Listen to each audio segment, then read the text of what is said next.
Powerful insights often occur when you least expect them. On Transformative Leadership Conversations, they're at the heart of every episode. Hi, I'm your host, Winnie da Silva. In this season, I'm sharing short, focused, and practical leadership insights and ideas, myths worth challenging, and tools you can immediately apply to strengthen your own leadership and build more effective teams.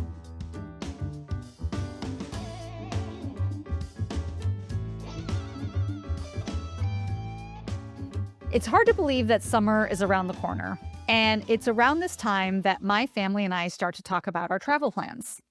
Some of us like to plan ahead, some of us would rather wing it. But whatever your travel prep preferences, the ultimate truth is that we can't get anywhere only by looking at a map, dreaming of the places we'll go, or reading the latest reviews. Thinking about where we want to go, how we'll get there, who's coming with us, what route we'll take, well, planning can absolutely be an important part of any trip for some. But until you're on that plane, walking down that road, absorbing the sun, savoring your first buttery croissant at that tiny cafe in Paris, it's only then that you are truly experiencing what you could only read about. What can this tell us about leadership? As leaders, we tend to think big. What kind of impact can I make? What's my next big idea that will really move the needle? Well, what's going to be my legacy? So we start putting pressure on ourselves to figure out our next move. We pore over strategic plans, think about how to improve our teams and our businesses, and constantly ask ourselves how we need to grow too. Well, at times this can be incredibly empowering and can lead to the right push and challenge. On the other hand, it can be paralyzing. And from that, procrastination can creep in, including doubt, fear of making mistakes, and fear of trying something new. Suddenly, there is this chasm between who we want to be, what we want to do, and who we are now. So how do we close the gap? More big, audacious goals? More accountability to achieve these goals? Maybe. I think part of the problem is that many leaders unconsciously equate growth with massive change. We think leadership transformation has to come through some huge breakthrough, decision, or leap forward. But in reality, most meaningful growth happens much differently than that. We tend to forget that big things always start small. We want to move away from endlessly thinking about the leader we want to become without actually practicing new behaviors. So when I read the book, Tiny Experiments: How to Live Freely in a Goal-Obsessed World by Anne-Laure Lecunff, her concepts immediately resonated with me. Okay, so in its simplest terms, the book advocates for, well, of course, tiny experiments. But it's all about crafting tiny experiments to actively try new things, learn from those experiences, and then craft an updated experiment based on what we learned. This is how she puts it. For sustainable success, we need to pause to learn from each repetition, to make small adjustments each time, picking up new abilities and knowledge along the way. When we use trial and error, we set in motion a series of growth loops where progress emerges in conversation with our environment. We don't go in circles, we grow in circles. So these concepts really resonated with me because I've incorporated this fundamental idea of experimentation into my client work for several years. In executive coaching and team development work, I only spend, so much time with my clients in our sessions together. Towards the end of our time together, in each session, we almost always identify some type of experiment. While I always offer impromptu opportunities for conversation and check-ins between sessions, they're really on their own to make use of what they learned and the insights we gained together and to do something with them in their everyday real world. The whole purpose of the work I do is to help people change, grow, and do something differently. And what better way to move towards change than to take one step at a time, to do, to experiment, to see what actually works, and of course, what doesn't. Worth highlighting are two additions that Anne-Laure shares in her book. Once you've completed a tiny experiment, she advocates for doing some self-reflection. And she outlines 3 ways to do that.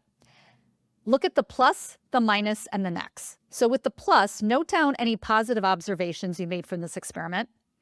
Minus, note any negative observations, challenges, struggles, or missed opportunities. And then with next, jot down your ideas on how to improve what to do in your next experiment based on these observations. So after some period of time conducting your experiments, right, you've put in like maybe a month, 2 months, maybe 6 months, use these 3 additional self-reflection points to decide what should come next. So do you persist? Keep doing the thing that you're doing. It's working, right? Pause. Put the activity on hold for now. And it could mean that that activity is working. It's just that, you know what? You need to put it on hold. Or 3, pivot. Tweak something in your experiment. Do something slightly different.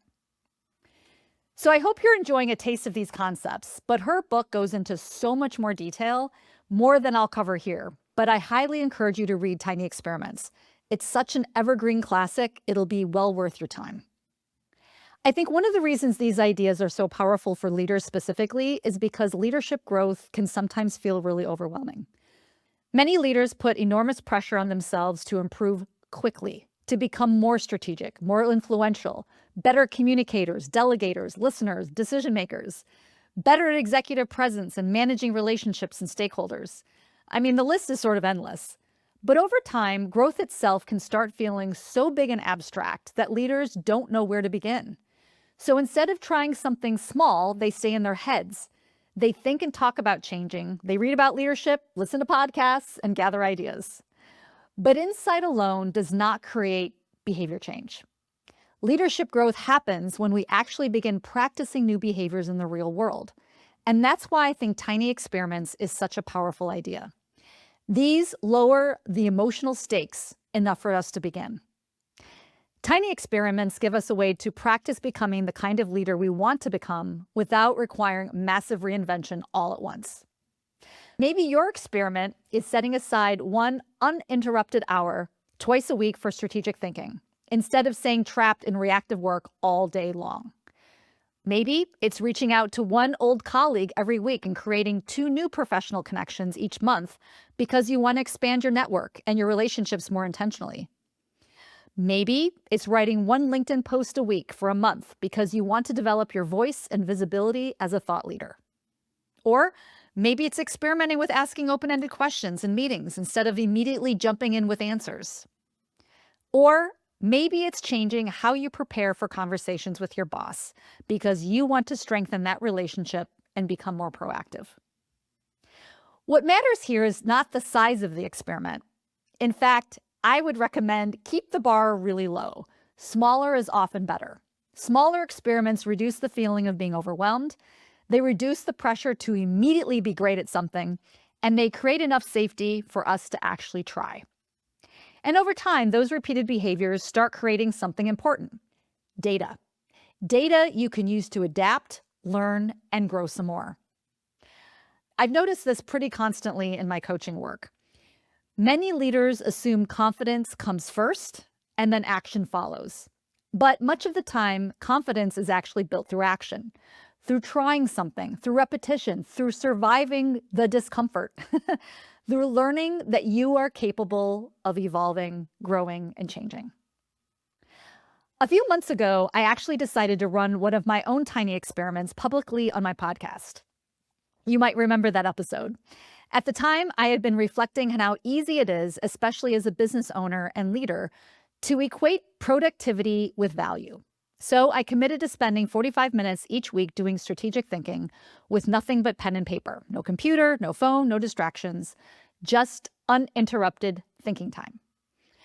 Now, what was interesting was not only what happened during those sessions, but what happened between them. I realized pretty quickly that the commitment itself was changing how I thought through the week. Ideas started percolating in the background because my brain knew another session was coming. I also realized the value wasn't coming from some massive breakthrough. It was coming from consistency, from creating a repeated structure on reflection, thinking, and experimentation. And honestly, I noticed how important accountability was. Sharing the experiment publicly made me more likely to continue. And if you missed that episode, check out Tiny Experiments in Leadership Thinking, which aired on December 29th, 2025. That experience reinforced this idea. Leadership transformation rarely happens through one giant moment. Instead, it happens through repeated cycles of action, reflection, learning, and adjustment. And momentum matters here too. Leaders often believe they're making progress simply because they're only thinking deeply about becoming better leaders. But sometimes what actually creates growth is interaction with reality. Try something, practice something, test a new behavior, pay attention to what happens next. This is one of the reasons experimentation is such an important leadership capability right now. We are all operating in environments that are increasingly complex, uncertain, and very fast-moving. Leaders who are willing to continually learn, adapt, test, reflect, and evolve are often the ones who grow the most and are successful over time. So, here's my challenge for you coming out of this episode. Ask yourself this: what's one small experiment you could run to help you become the kind of leader you want to become? I don't know, maybe it lasts a week, maybe it's a month, maybe it's one conversation, one meeting, one small habit, or one new behavior. But make it small enough that you'll actually do it. See what you learn from it and continue it from there. Because leadership growth happens one thoughtful experiment at a time.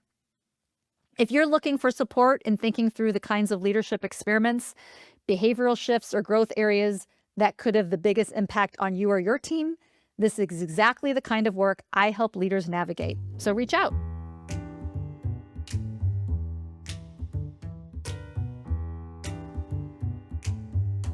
If you're looking for support in thinking through the kinds of leadership experiments, behavioral shifts, or growth areas that could have the biggest impact on you or your team, this is exactly the kind of work I help leaders navigate. So reach out. Thank you for listening to this episode of Transformative Leadership Conversations. If you're ready to take your leadership to the next level or empower your teams for success, I'm here to help. Reach out to me directly at winnie@winifred.org or visit www.winniedasilva.com to learn more about my work coaching executives, developing critical leadership skills, and helping organizations build effective teams. You can also find me on Substack, LinkedIn, and YouTube. And remember, you're always welcome to take a seat at the table where every conversation has the potential for transformative change.